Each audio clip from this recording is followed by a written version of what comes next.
চরমনাই হুজুরের আজকে একটা বক্তব্য শুনলাম, উনি বলতেছে অনেক সাহাবী মুরতাদ হয়ে গেছিল। ওনার বক্তব্য দেখবেন, অনেক সাহাবী মুরতাদ হয়ে গেছিল।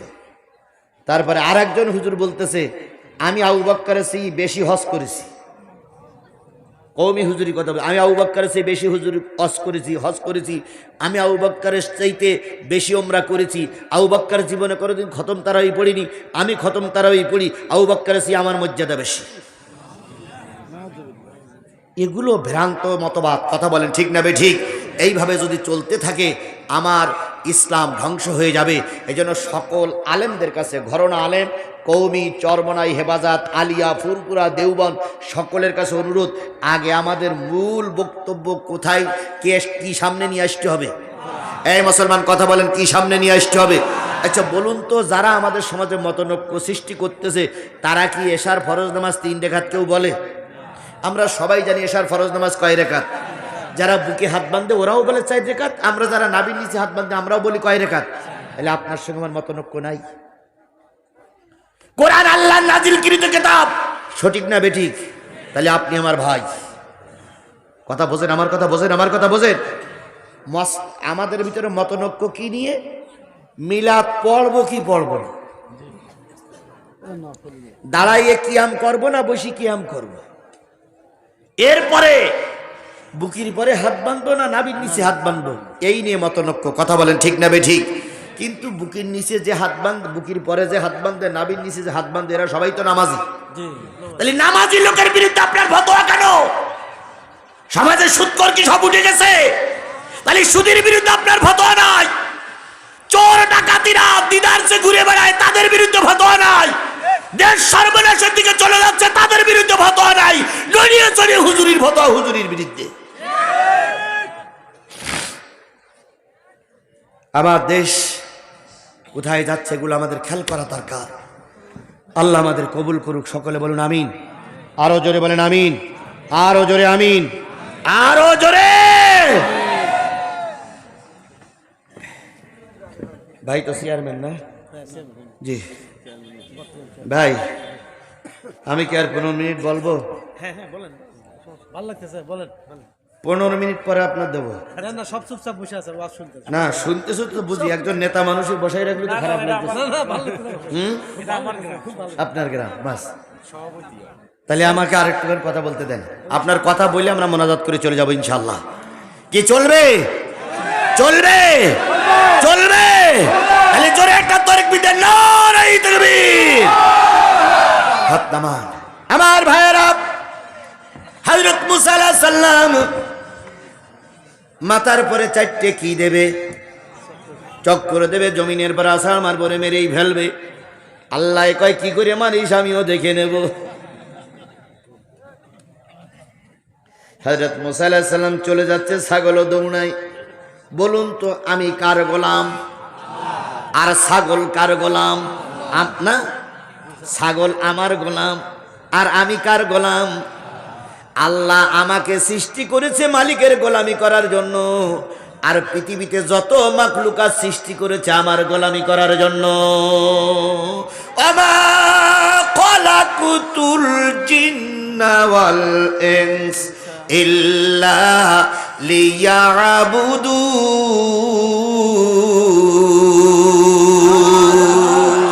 আমি মানুষ আর জিন সৃষ্টি করেছি আমার গোলামি করার জন্য। তুমি যখন আমার গোলামি করবা, সমস্ত মাখলুক তোমার গোলামি করবে। হযরত মুসা আলাইহিস সালাম এবার ছাগলের পিছনে দৌড়াইতে এক সময় ছাগলের পাহাড়ের পাদদেশে যেয়ে ছাগল এখন দুর্বল হয়ে পড়েছে। ছাগল চারখানা পায়ে একদিক দিয়ে ছাগল পাহাড়ের পাদদেশে শুয়ে পড়েছে, জিহ্বা বেরিয়ে গেছে। আস্তে করে মুসা আলাইহিস সালাম যেয়ে কোমরের পাগড়ি খুলে ছাগলের গলায় পেঁচাইছে। একবার ছাগলের গলায়, আর এক মাথা নিজের পাত তলায় পায়ে বেঁধে বলতেছে, তুই একটু জিরিয়ে নে, আমি একটু জিরাই নাই। তুইও কষ্ট একটু সামলাই নে, আমিও সামলাই নে। তারপরে তোরে নিয়ে ওই আর 39টা আছে, ওইখানে যেই মারব, ওরাও তোর দিকে শিক্ষা পাবে। ছাগল শুয়ে আছে, মুসাও শুয়ে পড়েছে। মুসা আলাইহিস সালাম ক্লান্ত না ভাই? ভুল বুঝবেন না, আমি কিন্তু কোনো নবীর সমালোচনা করার পক্ষে নই, শুধু জাতির বোঝানোর জন্য বলতেছি। দেখেন শেষ পর্যন্ত বুঝলে আপনি বুঝিয়ে আসবেন। এরপরে কিছুক্ষণ পরে মুসা আলাইহিস সালাম একটু তন্দ্রা আসছিল, তন্দ্রাতে জেগে দেখে ছাগল ওইভাবেই পড়িয়ে আছে। মুসা আলাইহিস সালাম বলতেছে, কাপ করতেছ, মায়েরি খাওয়া না তাই ভান দেখাচ্ছ, চল। ছাগল তুই চার পা সোজা করে না, জিব্বাও ভিতরে ঢুকায় না। জামানার পয়গম্বর মুসা ছাগলটার অবস্থা দেখে দিলের ভিতরে দয়া এসে গেল। আকাশের দিকে তাকাই বলে, মালিক, ছাগল তো কোনো স্কুল কলেজে পড়ি নাই, ছাগলের কাছে ওহি আসে না। ছাগল একটা ভুলের কারণে কত না কষ্ট ছাগলকে আমি দিচ্ছি, আর আমি তোমার গোলাম, কত ভুল আমি করেছি, কত অন্যায় আমি সারা দিনের ভিতরে করি। ছাগল একটা অন্যায়ের কারণে যদি এত শাস্তি পায়, আমি যে ভুলগুলো করেছি, আমার দ্বারা যে ত্রুটিগুলো হয়ে যায়, মানুষের দ্বারা যে ত্রুটিগুলো হয়ে যায়, এর প্রতিটা হিসাব যদি তুমি করো রে মাওলা, আমি তোমার মাকলুক, আমি তোমার সৃষ্টি জীব, আমি মুসা জীবনেও জান্নাতের ধারে কাছে আমি যেতে পারবো না। ও আমার রব, আমি ছাগল রে মাফ করে দিলাম, তুমি আমারে মাফ করে দাও। দেখেছেন নবী, দেখেছেন নবী, এর নাম নবী। নবী যে যদিও একটু রাগ এসেছে, আবার আল্লাহর জন্য সেটা কি করেছে। এই জন্য আমি একটা হাদিস পড়েছি, মান আহাব্বা লিল্লাহ ওয়াল আবগাযা লিল্লাহ ওয়া আতা লিল্লাহ ওয়া মানা লিল্লাহ ফাকাদ ইস্তাকমালাল ঈমান। তুমি যদি কাউকে ভালোবাসতে চাও, কার জন্য ভালোবাসবা? কারোর সঙ্গে যদি রাগারাগি করতে চাও, সেটাও কার জন্য করবা? কাউকে যদি দান করো, সেটাও কার সন্তুষ্টির জন্য করবা। আর কাউকে যদি দান থেকে বিরত থাকো, সেটাও কার জন্য করবা? আল্লাহর জন্য করবা। ফাকাদ ইস্তাকমালাল ঈমান। সকল কাজের মূল যদি আল্লাহর সন্তুষ্ট থাকে, তাহলে তোমার ঈমান পরিপূর্ণ হয়ে গেছে। আমার প্রিয় সাথীরা, মুসা আলাইহিস সালাম এবার ছাগলটারে যখন বলল জিহ্বা ভিতরে ঢুকা, ছাগল ভিতর জিহ্বা ভিতরে ঢুকাই না। মুসার আরো দয়া হলো। জামানার পয়গম্বর মুসা ছাগলটারে নিয়ে কাদের পরে বসালো, দুই কানা চারি কানা পা দুই পাশ থেকে ঝুলাই দিল। ছাগল এখন জিহ্বা এখনো ভিতরে ঢুকাই দিয়ে ছাগল এখনো পড়ে আছে। বারে বারে মুসা ছাগলের দিকে তাকায় আর চোখের পানি ফেলায়, কাঁদে, বাবু, আমি তোমার একটা সৃষ্টি জীব মানুষ, আর ও আমার গোলাম, ও আমার পরে গোলামি করতে যে ত্রুটি করেছে, তাই কত কষ্ট দিলাম।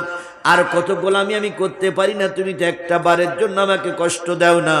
চন্দ্র তুলে নেওনি, সূর্য তুলে নেওনি, রাত তুলে নেওনি, দিন তুলে নেওনি, আমার জন্য সুন্দর শরীর দিয়ে খাদ্যের ব্যবস্থা করেছো, আমাকে নিরোগী করে রেখেছো। তোমার শুকরিয়া আদায় করে শেষ করতে পারি না রে বাবু। ছাগল একটা ভুল করেছে, তাই আমি শাস্তি দিয়েছি, দয়া করে আমি ছাগলটা ক্ষমা করে দিলাম। তুমি আল্লাহর রাস্তায়, আল্লাহ তুমি আমারে ক্ষমা করে দাও।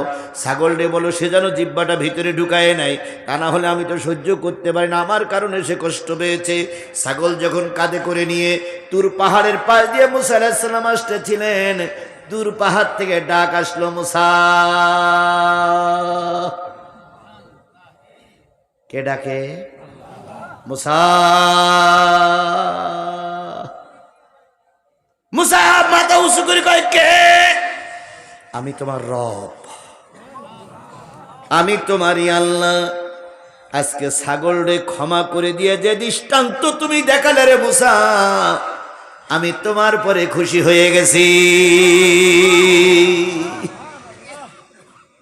রোজা রেখে হারুনকে দায়িত্ব দিয়ে আমার দরবারে চলে এসে আমি কিতাব নিয়ে অপেক্ষা করতেছি। বলুন তো, কোরআন নাজিল হলো কত বছর ধরে? হ্যাঁ মুসলমান, কথা বলেন, কোরআন নাজিল হয়েছে কত বছর ধরে? 23টা বছর ধরে কোরআন নাজিল হয়েছে। আর তাওরাত, জব্বুর, ইনজিল, কোরআন কত বছর ধরে নাজিল হলো? একবারই নাজিল হয়েছে, একইবারে নাজিল হয়েছে। তাওরাত জান্নাতের ফেরেশতা দ্বারা লেখানো হয়েছে।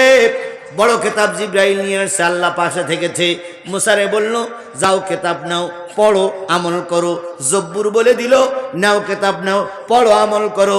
ইনজিল দিয়ে দিল, নাও কিতাব নয়, পড়ো, আমল করো। আর আমার কোরআন কত বছর ধরে নাজিল হলো? জোরে বলেন, কত বছর? 23 বছর ধরে 24,000 জিব্রাইলের আগমনের মাধ্যমে এই কোরআন আমার সমাজে চালু হলো। সর্বপ্রথম কোরআন নাজিল হয়েছিল কোন রাতে? ইন্না আনজালনাহু ফি লাইলাতিল কদর। লাইলাতুল কদর আমি কোরআন নাজিল করলাম। এবার বলুন তো কোরআন নাজিল হয়েছে কোন মাসে? শাহরু রমাদান আল্লাযী উনজিলা ফীহিল কুরআন হুদাল লিন্নাস ওয়া বায়্যিনাতিন মিনাল হুদা ওয়াল ফুরকান।